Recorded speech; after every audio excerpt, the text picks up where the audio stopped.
I'm super excited to share something a little different with you today. I've teamed up with some of my artist educator friends like Elizabeth Silver, Sandra Mejia, and Liz Kohler-Brown, and we're all talking about collections. We're giving you our best tips for creating collections.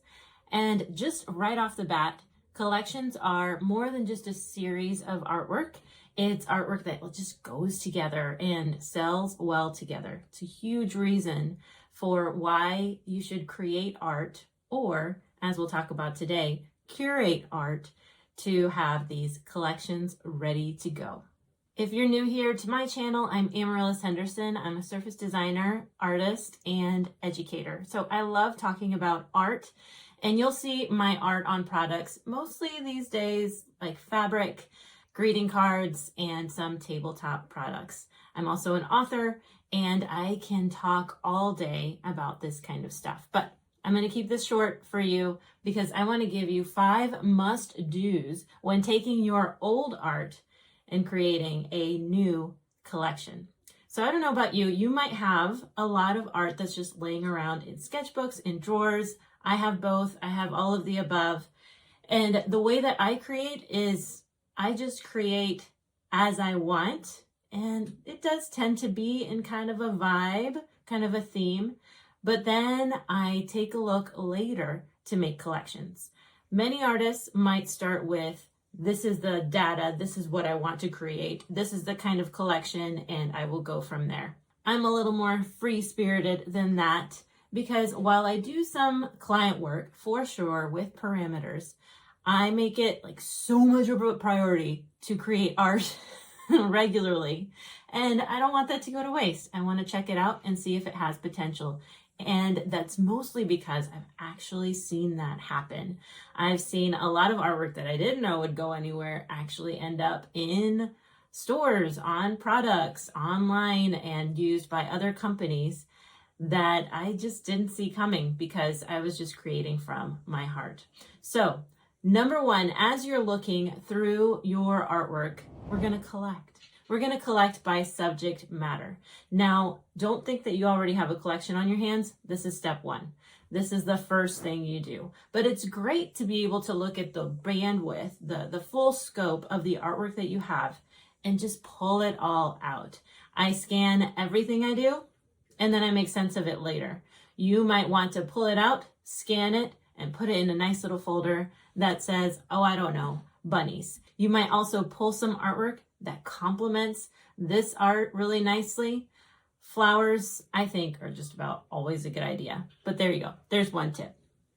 2, something else that you absolutely have to do to make something very flexible to work for you is isolate. And what I mean by isolating, it's like cutting out the thing from the paper. If you create paintings that are full illustrations and you think, this is the piece and we're done here, that's awesome. But now your entire piece has to go with other entire pieces. So if there's anything that you can isolate from your big paintings, let's say if you have a landscape and there is a lighthouse on it, cut out the lighthouse. Isolate your artwork as much as you can. That'll allow you flexibility for moving things around. Now, this is when we get digital, and you might have your own software that you love. I've done it in Procreate. I've done it in Photoshop. Photoshop is my bestie.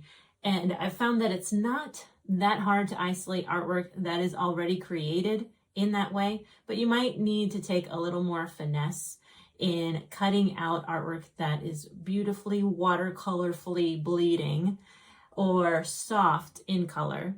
And for more tips on that, you can look at the description below. 3, and this is my favorite part, is color cohesion.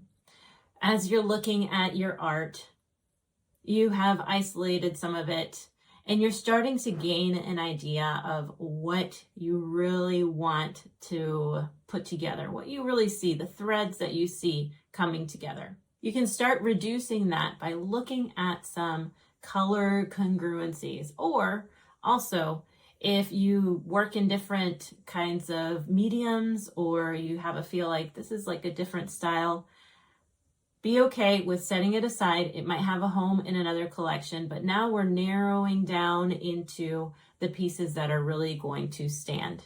And these pieces might have a variety of colors that may or may not go together. My favorite tool in Photoshop for creating color cohesion is the Replace Color tool. I will find a color that I really want to be a thread throughout. Let's say it's a perfect little rosy pink or a robin's egg blue. And I'll take other blues or other pinks that are similar, maybe even reds, maybe even violets, and bring them one by one closer to this color palette. So decide your color palette based on what you already have going and narrow it down to 4 or 5 colors. One of those should be a neutral, and a neutral could be a black, white, brown, or navy. Sometimes olive green works too. 4, please do this, and don't feel like you're cheating.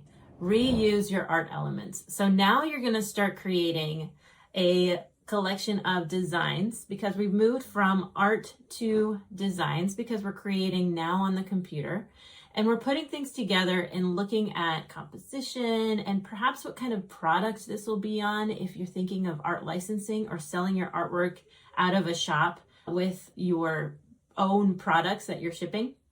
Start designing these pieces and feel free, please reuse. When it comes to especially fabric collections, you want to see that thread. So not every fabric should have the same little daisy flower or the same little jots and dots, but you might have one that is jots and dots, and you will have one that has some more complicated subject matter with a few jots and dots in the background. And another tip for you in reusing artwork is to give it a color overlay. That's an idea. So instead of having the flower that's fully rendered and you see that's it in all its glory, you might have one that's just a solid color version of that. You can select it, fill it with a color, or you can give it a layer mode overlay of that color. And boom, you're also reinforcing the color harmony of your collection. But we're not done yet, because 5 is bringing cohesion.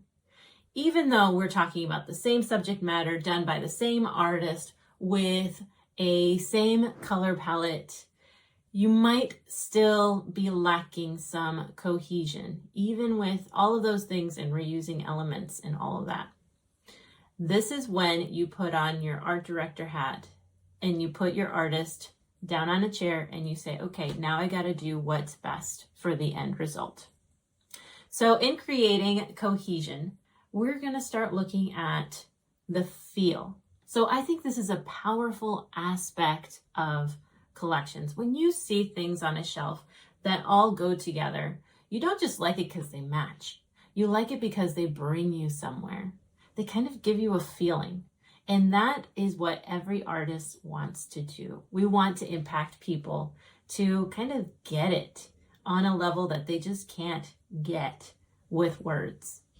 We want people to see our artwork and go, yeah, I'm there. So as you're looking at the pieces, at the designs you've already created for your collection, make sure that they have a united vibe. Does this piece make you feel happy? Does it make you feel dark? Are we talking about night and day?